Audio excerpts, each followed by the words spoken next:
when there's a crash, I hope it's going to be during this next 12 months, because I don't want to be Herbert Hoover. The one president, I just don't want to be Herbert Hoover.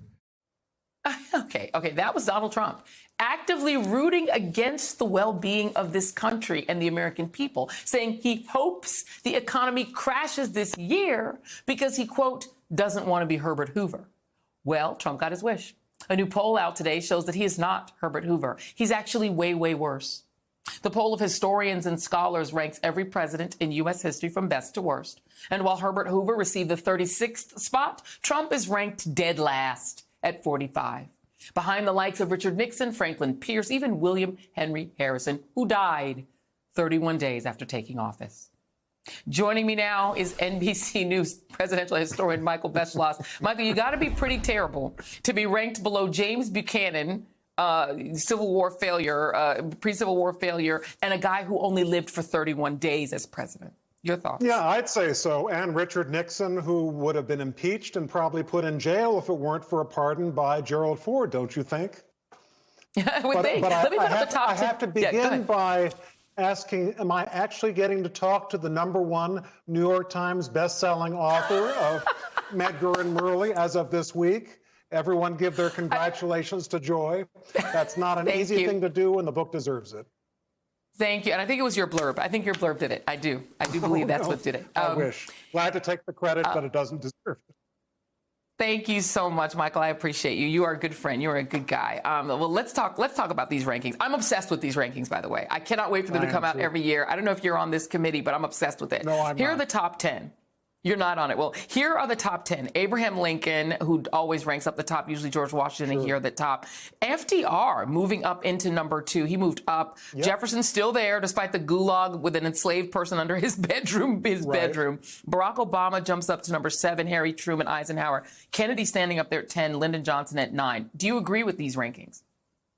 I'd have some differences. It's hard to compare presidents across the generations. You know, they all had different problems, different times. They were living at times that certain ideas were more important than others. I mean, for instance, Theodore Roosevelt, I don't know when historians are going to wake up to the fact that the guy used terribly racist rhetoric, very white supremacist.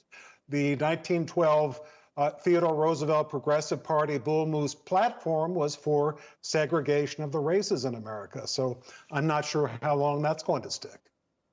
Right. I mean, Woodrow Wilson used to always get in the top 10. He used to drive me nuts. I'm like, this guy was a horribly racist monster, but he dropped out, right? So he's gone down. I'm interested in some of the movement. Andrew Jackson used to get ranked highly. He's dropped out of the top 10, which I think is a good thing. He's now at 21. He's down 12 places since 2015. And as I mentioned, Woodrow Wilson, he's down 5 points since 2015. Right. Some of those are good. What do you think about the idea of Barack Obama being so high? Because I think he used to be 11 and now he's 7. He's moved up. Well, I think he has moved up, and I think he will move up further. And as far as Andrew Jackson is concerned, it shows that, you know, historians can do the right thing. It takes us a while. He was president in the early 19th century. But, you know, a liberal like Arthur Schlesinger, the historian, wrote a glowing book about Andrew Jackson. LBJ had Andrew Jackson's portrait in the Oval Office. But we now, given what people are justifiably more sensitive to, this was the guy who did to Native Americans, who was responsible for the Trail of Tears, and he was a slaveholder. Why should he be that high on the list? Agreed. Let's talk about Joe Biden. Joe Biden is at 15. What do you think ultimately his ranking ends up being? Well, I think it is possible, and I'm not 14. saying that he's Harry Truman, not saying that he's FDR, Fox News, hold your fire.